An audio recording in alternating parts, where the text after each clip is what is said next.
اعوذ باللہ من الشیطان الرجیم بسم اللہ الرحمن الرحیم۔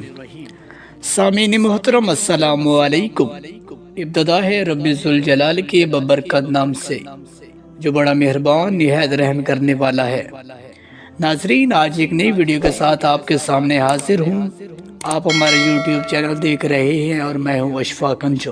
دنیا میں بہت سارے بادشاہ اور فرعون گزرے ہیں جن کو ان کی بادشاہت اور دولت نے مغرور کر دیا اور وہ تکبر میں آ کر خدائی کا دعویٰ کر بیٹھے۔ یہ بدبخت لوگ اپنی دولت اور بادشاہت کے نشے میں آ کر اللہ تعالیٰ کی وحدانیت کو للکارنے لگے اور معاذ اللہ خدائی کا دعویٰ کر بیٹھے۔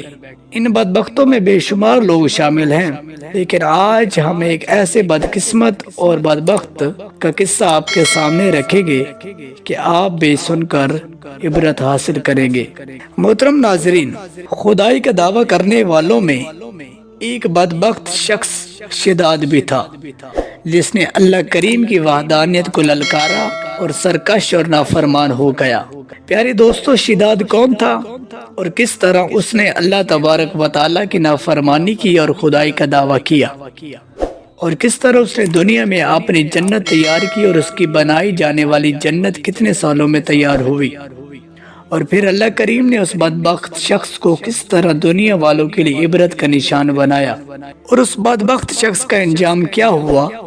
پیارے دوستو، ان تمام سوالات کے جواب قرآن و حدیث کی روشنی میں ویڈیو میں آپ کے سامنے رکھیں گے، لہذا آپ سے گزارش ہے کہ اس ویڈیو کو اینڈ تک لازمی دیکھیے۔ پیارے ناظرین، سامعین، شداد اس نسل میں سے تھا جو دنیا کی طاقتور ترین قوم تھی جسے قوم عاد کہا جاتا ہے۔ اس قوم کے بارے میں ارشاد خداوندی ہے کہ ان جیسی قوم اللہ نے ان سے پہلے پیدا کی اور نہ ہی ان کے بعد۔ اس قوم پر اللہ کریم کا خاص کرم تھا، اس قوم کو دنیا کی طاقتور قوم بنایا، اس کے ساتھ ساتھ قوم کو سرسبز باغات اور وافر مقدار میں کھیت عطا کیے۔ اس قوم کے پاس بے شمار جانور تھے اور پینے کے لیے میٹھا پانی۔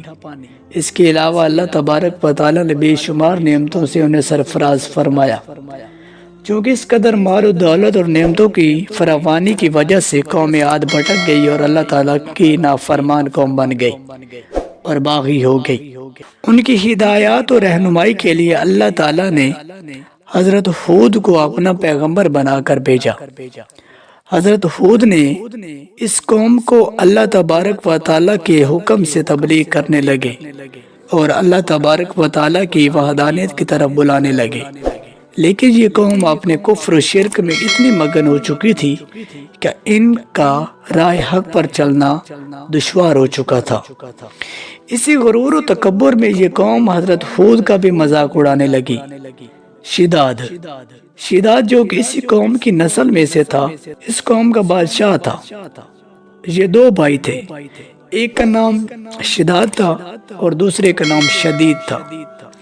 شدید پہلے بادشاہ بنا اور وہ مر گیا۔ اس کے مرنے کے بعد شداد نے حکومت سنبھالی اور اس طرح یہ دنیا کی سب سے طاقتور قوم اور قوم عاد کا بادشاہ بنا۔ شداد ایک وسیع اور عریض سلطنت کا بادشاہ تھا۔ شداد کی یہ بادشاہت یمن سے لے کر عراق تک پھیلی ہوئی تھی۔ شداد نے اپنی طاقت کے زور پر بڑے بڑے بادشاہوں کو اپنے زیر کر لیا تھا۔ چنانچہ اس بدبخت شخص کو حضرت ہود نے بہت سمجھانے کی کوشش کی، لیکن یہ مکمل طور پر گمراہ ہو چکا تھا۔ جب حضرت ہود نے شداد کو اللہ تبارک و تعالیٰ کی وحدانیت اور خدا کی عبادت کرنے کا کہا تو اس وقت حضرت ہود اور شداد کے درمیان ایک زبردست مکالمہ ہوا۔ حضرت ہود سے شداد نے پوچھا کہ اگر میں اللہ تبارک و تعالیٰ پر ایمان لے آؤں تو مجھے کیا ملے گا؟ تو جواب میں حضرت ہود نے حضرت شداد سے فرمایا کہ تم پر جنت حلال ہو جائے گی۔ جنت کا نام سنتے شداد پوچھنے لگا کہ جنت کیا ہے؟ تو حضرت ہود نے جنت کا نقشہ بتایا اور جنت کی نعمتوں اور رحمتوں کے بارے میں بھی شداد کو بتایا۔ حضرت ہود کی بات یہ سن کر شداد مسکرانے لگا اور کہنے لگا کہ یہ کون سی بڑی بات ہے، ایسی جنت تو میں بھی تیار کر سکتا ہوں۔ حضرت ہود نے شداد کو اس کفر شرک سے روکنے کی بھرپور کوشش کی، لیکن یہ بدبخت باز نہ آیا۔ چنانچہ شداد نے دنیا کے بڑے بڑے کاریگروں کو اکٹھا کیا اور ارم کے مقام پر 20 کوس لمبی اور چوڑی جنت بنانے کا کام شروع کروا دیا۔ چنانچہ شداد کی اس تیار ہونے والی جنت میں سونے اور چاندی کی اینٹیں لگائیں گے، جواہرات پر لٹکائے گئے۔ اس بدبخت شداد نے اپنی جنت میں شہد، دودھ، مشروبات کی نہریں بہا دی اور دنیا جہان کے خوبصورت درخت، پودے اور پھول لگا دیے۔ اس جنت کو طرح طرح کے جواہرات سے مزین کر دیا گیا۔ قوم عاد جو کہ پہلے بھی بلند و بالا پہاڑوں کو تراشنے میں ماہر تھی اور شداد کی سلطنت میں تو یہ فن عروج پر تھا، چنانچہ ریت کے ٹیلوں پر بلند و بالا اور بہت بڑے بڑے ستون کھڑے کر دیے گئے۔ شداد نے یہ فیصلہ کر رکھا تھا کہ جب تک اس کی بنائی جانے والی جنت مکمل طور پر تیار نہ ہوگی، اس وقت تک وہ اپنے جنت کے اندر قدم نہیں رکھے گا۔ شداد کی جنت اس کے دیے ہوئے نقشے کے مطابق مکمل ہونے لگی۔ جنت کو تیار ہونے میں 12 سال کا عرصہ لگا۔ 12 سال کے اندر جب یہ جنت مکمل تیار ہو گئی اور اس کو طرح طرح کے ہیرے، جواہرات اور سونے سے مزین کر دیا گیا، تو اس کے ساتھ ہی شداد کو یہ پیغام بھجوا دیا گیا کہ جنت تیار ہو چکی ہے۔ چنانچہ شداد یہ پیغام سن کر بہت خوش ہوا اور شداد اپنی جنت کو دیکھنے کے لیے اپنی فوج کے ساتھ نکل پڑا۔ چنانچہ شداد ابھی اپنی جنت کے دروازے پر ہی تھا کہ اس نے اپنے سامنے ایک ایسے شخص کو کھڑا پایا جس کو دیکھ کر وہ شدید خوف و ہراس میں مبتلا ہو گیا اور اپنی فوج کے کرندوں سے کہنے لگا کہ یہ شخص مجھے جنت میں داخل نہیں ہونے دے گا۔ تو فوج کے نوجوانوں نے یہ پوچھا کہ یہ کیوں نہیں آپ کو جنت میں داخل ہونے دے گا؟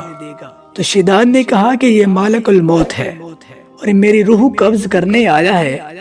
تو شداد نے اس وقت ملک الموت سے کہا کہ تم مجھے اپنی جنت میں قدم رکھنے کی مہلت دو۔ تو ملک الموت نے کہا کہ مجھے اللہ تبارک و تعالیٰ کی طرف سے حکم ملا ہے کہ تجھے جنت میں ایک قدم بھی نہیں رکھنے دیا جائے گا۔